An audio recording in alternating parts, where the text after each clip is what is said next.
Good morning, all of you. Groundwater is the fresh water from rain and melting ice and snow that soaks into the soil and is stored in the tiny spaces pores between rocks and particle soil. Groundwater accounts for nearly 95% of nation's freshwater resources. It can stay underground for hundreds of thousands of years, or it can come to the surface and help fill rivers, streams, lakes, ponds, and wet- wetlands. Groundwater can also come to the surface as a spring or be pumped from a well. Ground water means जो धरती के नीचे रहता है पानी, उसे ground water कहते हैं। और वाटर लेवल मीन्स जिस धरती के नीचे मीन्स अर्थ के नीचे जहाँ पर हमें वाटर की वाटर मिलता है उसे वाटर लेवल कहते हैं। ग्राउंड वाटर एक फ्रेश वाटर रहता है जो जो कि छोटे छोटे मिट्टी में रहता है, जिसमें छोटे छोटे छिद्र होते हैं या फिर टाइनी स्पेसेस होते हैं, उसमें वो वाटर रहता है। देन कि ग्राउंड वाटर आता कहाँ से है, तो ये है हाइड्रोलॉजिकल साइकिल। पहले प्रेसिपिटेशन, देन इवेपोरेशन, फिर कंडेंसेशन। तो सबसे पहले जो पानी आता है क्लाउड से, वो धरती पर आता है। कुछ पानी किसी रिवर में या फिर रिजर्वॉयर में स्टोर होता है, तो कुछ धरती के नीचे जाता है। अर्थ के नीचे मिट्टी से इनफिल्ट्रेट होता रहता है पानी, क्योंकि और जब सन होता है, मतलब कि सुबह के वक्त सन होता है या फिर समर में बोल लो, समर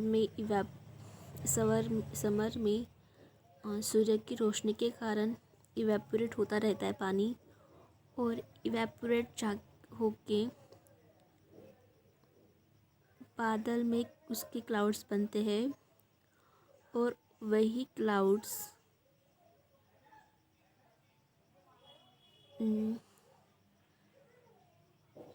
रेनी सीजन में, मतलब कि पानी गिरते हैं जब वो किसी माउंटेन से या फिर टकराते वगैरह है, या फिर तब तो उनका महीना ही रहता है ना।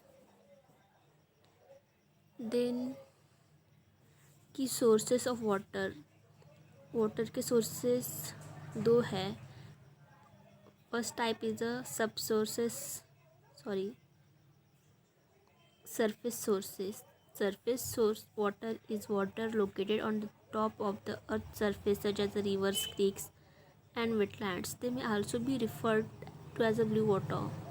Example: stream, lakes, ponds, river, reservoir, sea.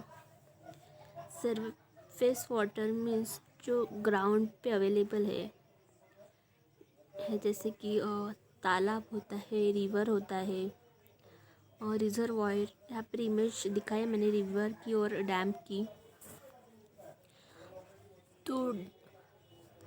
तो इसमें जो पानी होता है जो हमें ग्राउंड पे अवेलेबल होता है, उसे हम सरफेस सोर्सेस कहते हैं। और सेकंड है ground sources, water that collects और flow beneath the earth surface, filling the pore spaces in soil, sediments and rock. Ground sources means जो धरती के नीचे होता है, वो सोर्सेस, जैसे कि बारिश में पानी आता है और उस ज़मीन के नीचे जाता है। तो आप देखते होंगे कि रिवर की जो वाटर लेवल है, वो बारिश के टाइम बिल्कुल हमारे लेवल से मैच करती है, ग्राउंड लेवल से बहुत, मतलब कि उसके पास होती है। लेकिन जब समर का टाइम होता है तो बहुत नीचे जाती है। तो ये वाटर कलेक्ट्स कहाँ से होता है? तो धरती के कुछ फीट नीचे हमें ग्राउंड वाटर मिलेगा, जो कि मिट्टी उस पानी को अपने अंदर समाये हुए होती है छोटे छोटे रॉक्स में। तो हम जैसे खुदाई करते हैं तो जो वाटर है वो हमारे कुएं में जमा हो जाता है। Infiltration galleries may be used to collect water from the aquifer underlying a river. Water from an infiltration gallery has the advantage of bank filtration to reduce the water treatment required for a surface. Infiltration gallery means क्या? Infiltration gallery ये water को collect करने में बहुत help करता है। तो आप सोच रहे होंगे कि ये इनफिल्ट्रेशन गैलरी क्या है। तो सबसे पहले इनफिल्ट्रेशन गैलरी वाटर को स्टोर करता है। उसके लिए जो बारमाही रिवर्स होती है, मतलब कि जो 12 ही महीने उस नदी को, उस रिवर को पानी होता है, तो उस रिवर के आजू बाजू में कुछ चिपचिपा होता है, मतलब कि मिट्टी में पानी हुआ, मतलब कि चिखल जैसा होता है, गीला गीला। तो वहाँ पर हम ऐसे इनफिल्ट्रेशन गैलरी बनाते हैं, मतलब कि उस पोर्स में से वो जो वाटर है वो हम स्टोर कर सके। Water obtained from the ground. तो बेसिकली वाटर के 3 टाइप्स है: meteoric water, connate water, juvenile water. Meteoric water is the water derived from precipitation, snow and rain. This includes water from lakes, rivers and ice melts, which all originate from precipitation directly. तो मेटेरिक water क्या है? तो मेटेरिक water जो cloud से गिरता है और उस ज़मीन में जाता है, उसे मेटेरिक वाटर कहते हैं। मेटेरिक वाटर की भी 2 influential stream and effluent stream. A losing stream, disappearing stream, influent stream or sinking river is a stream or river that loses water as it flows downstream.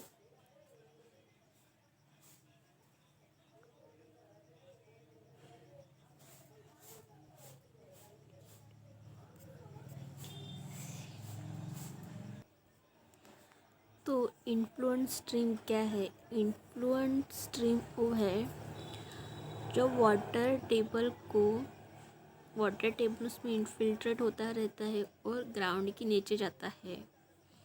जैसे कि कोई नाला होगा, या फिर नाला बहता है या फिर रिवर बहती है, तो उसका जो कुछ परसेंट पानी है वो ग्राउंड में इनफिल्ट्रेट होता रहता है। उससे ग्राउंड वाटर रिचार्ज भी कहते हैं। और इन्फ्लुएंट स्ट्रीम जो है वो ग्राउंड वाटर डिस्चार्ज कहते हैं। जैसे कि बारिश के समय में ग्राउंड जो वाटर लेवल है बहुत ऊपर आता है, तो कुएं वगैरह उससे ही भरते हैं। तो जो ग्राउंड वाटर का पानी है और छोटे छोटे स्मॉल पोर्स से कुएं में या फिर कुएं में ही जमा हो जाता है, या फिर रिवर में, समझो ऐसा कुछ होता है।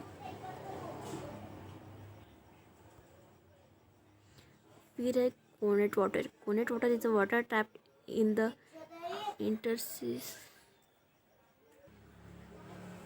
Conate water is a water trapped in the interstices of sedimentary rocks, subsequently burying by younger sediments by igneous rock when it was deposited. तो कोनेट वाटर क्या है? जो सेडिमेंट्री रॉक्स है उसके बीच कोनेट वाटर अवेलेबल होता है। जैसे कि सेडिमेंट्री रॉक्स मीन्स कि एक लेयर बन गई मिट्टी की या फिर रॉक्स सैंड की, फिर उसके ऊपर ऐसे ऐसे करके सेडिमेंट्स रॉक बनते हैं और उस मिट्टी में पानी होता है, उसे कोकोनट वाटर बोलते हैं। फिर है जुवेनल वाटर।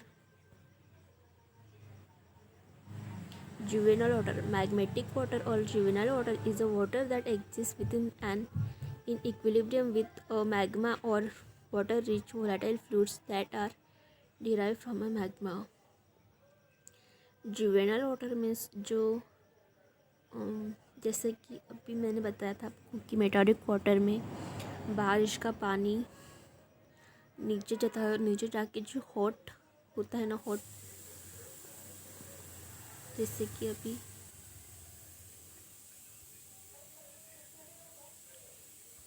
ये देखिए यहाँ पे हॉट मोल्टन रॉक है, तो वो वहाँ तक जाता है और वहाँ से जो गर्म पानी ठंडा होता है ना, और जैसे हॉट मोल्टन रॉक से के कांटेक्ट में आएगा वैसे वो गर्म होगा और गर्म के वो ऊपर आता है। जैसे कि कभी आपने सुना होगा कि गर्म झरना या उबलती हुई रहता है ना सा स्प्रिंग, गर्म झरने का स्प्रिंग वगैरह, उससे हम जुवेनाइल वाटर ही बोलते हैं।